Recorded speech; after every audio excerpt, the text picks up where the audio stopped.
नरेंद्र मोदी मतलब हर नामुमकिन को मुमकिन में बदलने वाला। पीएम ने हाल के दिनों में कुछ ऐसे काम किए जिसे देखकर दुनिया दंग रह गई और देश उनका दीवाना हो गया। 2014 में मिली बम्पर जीत के बाद पीएम मोदी संसद भवन पहुंचे। तैयारी पूरी थी, सुरक्षा चाक चौबंद, लेकिन जैसे ही प्रधानमंत्री संसद भवन के मुख्य द्वार पर पहुंचे, अपनी गाड़ी से उतरते ही संसद भवन की सीढ़ियों पर माथा टेक दिया। इसे देखकर वहां मौजूद सभी लोग हैरान रह गए। 2014 में भारत पाकिस्तान के रिश्ते कुछ ठीक नहीं थे, लेकिन फिर भी पीएम मोदी ने पाकिस्तानी पीएम को शपथ ग्रहण समारोह में बुलाया और पूरी दुनिया को हैरान कर दिया। 2014 के चुनाव के बाद संसद के सेंट्रल हॉल में संसदीय दल की बैठक थी। नरेंद्र मोदी के लिए बहुत बड़ा दिन था, क्योंकि इसी बैठक में उन्हें प्रधानमंत्री चुना जाना था। इस बैठक में बीजेपी के सभी सांसद मौजूद थे। बीजेपी के वरिष्ठ नेता लाल कृष्ण आडवाणी ने उनके नाम का प्रस्ताव रखा, लेकिन इसी बीच जब बारी आई नरेंद्र मोदी के बोलने की, तो आडवाणी की एक बात का जिक्र करते हुए वो भावुक हो गए। तब दुनिया ने यह भी जाना कि पीएम मोदी बहुत भावुक इंसान है। 2014 में दिवाली का मौका, पीएम ने अचानक सियाचिन पहुंचकर जवानों के साथ दिवाली मनाई। पीएम बनने के बाद नरेंद्र मोदी की यह पहली दिवाली थी। सियाचिन के सर्द मौसम की परवाह किए बगैर जवानों का हौसला बढ़ाने के लिए पीएम ने यह सब कुछ किया था। अपने बीच पीएम को देखकर जवान भी खुश थे। साल 2015 महीना दिसंबर का था। पीएम मोदी ने तब पूरी दुनिया को चौंका दिया, जब बिना किसी पूर्व निर्धारित कार्यक्रम के वो नवाज शरीफ की बेटी की शादी में पहुंच गए। पीएम अफगानिस्तान की यात्रा पर थे और वहां से सीधे पाकिस्तान पहुंचकर उन्होंने दोस्ती का जो पैगाम दिया, उससे पूरी दुनिया हैरान थी। तमाम पड़ोसी मुल्कों से अच्छे संबंध बनाने की खातिर पीएम मोदी ने एक और नायाब कदम उठाया। साल 2014 में महीना सितंबर का, पीएम मोदी ने तमाम प्रोटोकॉल को तोड़कर चीनी राष्ट्रपति शी जिनपिंग का स्वागत किया।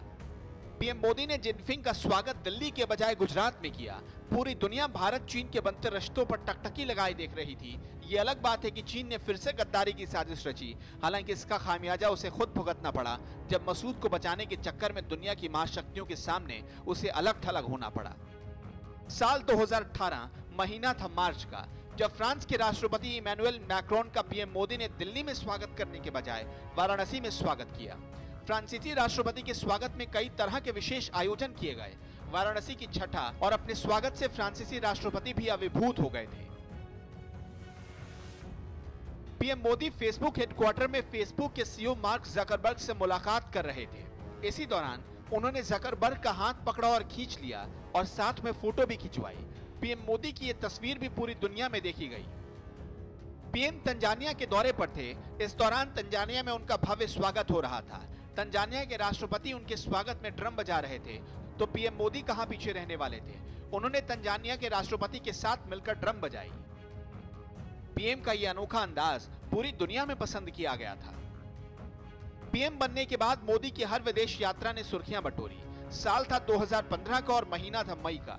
पीएम अमेरिका की यात्रा पर थे। इस दौरान अमेरिका में भारतीय मूल के लोगों ने जिस गर्मजोशी से उनका स्वागत किया, उसे भी पूरी दुनिया ने पसंद किया। अमेरिका के मैडिसन स्क्वायर में पीएम मोदी के स्वागत ने पूरी दुनिया को अचंभा में डाल दिया था। साल 2015 सितंबर का महीना, पीएम मोदी ने अमेरिका में भारतीयों को संबोधित करते हुए आतंकवाद पर जो भाषण दिया, उसे सुनकर पूरी दुनिया हैरान थी। मोदी के इस भाषण के दौरान 27 बार लोगों ने खड़े होकर तालियां बजाई।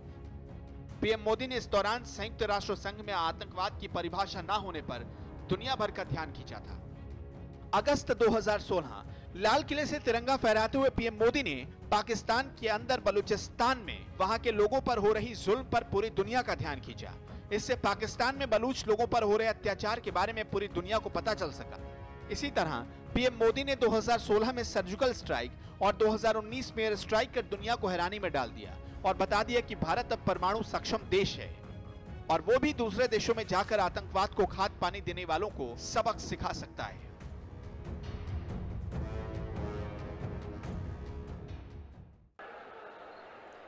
मैं आप लोगों से कुछ सवाल पूछना चाहता हूं, क्या आप जवाब देंगे? आप जवाब देंगे?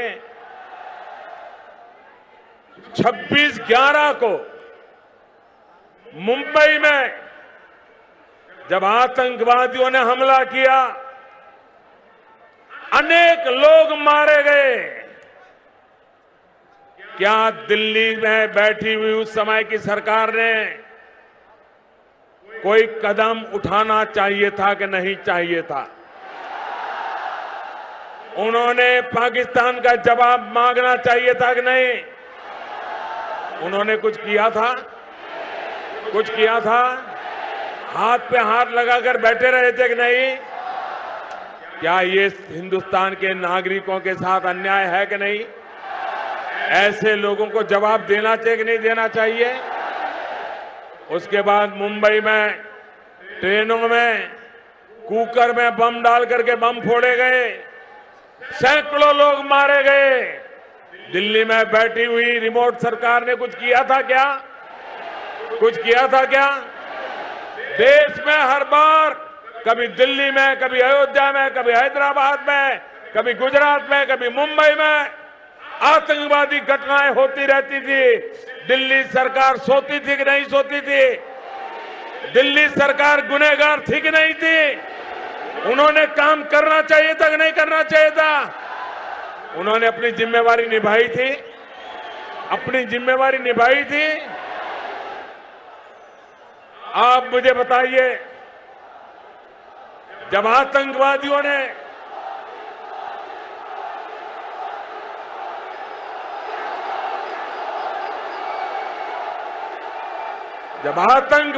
ने पुलवामा में हमारे 40 जवानों को मार दिया, क्या मोदी को भी चुप रहना चाहिए था? मोदी को सो जाना चाहिए था? मोदी को भी क्या करे, हम देख लेंगे, हम समझेंगे, यही करके चुप रहना चाहिए क्या? अगर पुरानी सरकार जैसा करना है तो आपने मुझे चुन करके बिठाया क्यों है?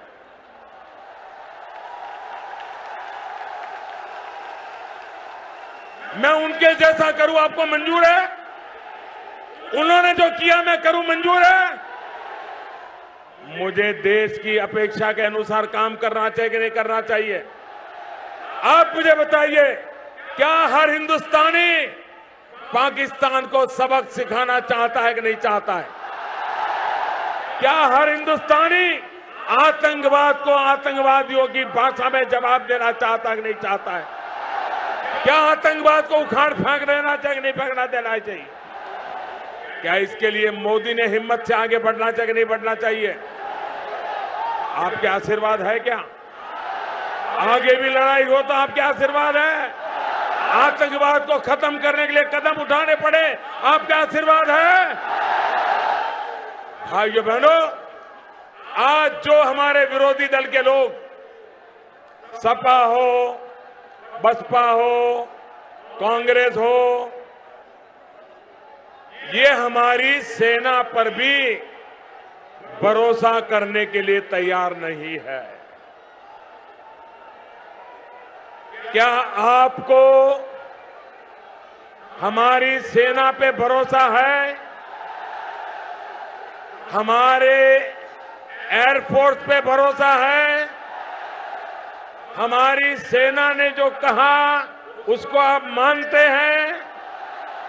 मानना चाहिए। जो नहीं मानते हैं उनका क्या करें?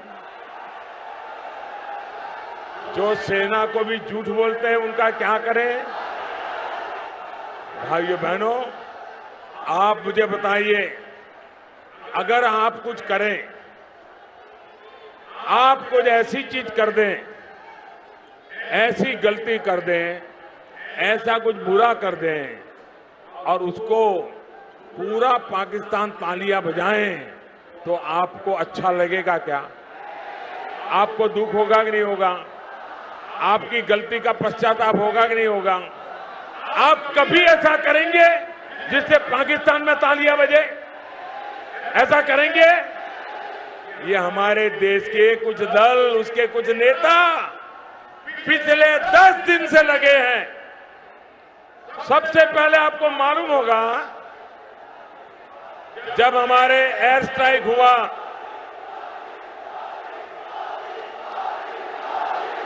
ये लोगों को पहचानो, इनको देश की चिंता नहीं है, उनको अपनी जेल जाने से बचने के लिए दिल्ली सरकार पर कब्जा करने का इरादा है। ताज़ा न्यूज अपडेट्स पाने के लिए हमारे चैनल को सब्सक्राइब जरूर करें और शेयर एंड कमेंट करना ना भूलें। न्यूज़ टीवी इंडिया पर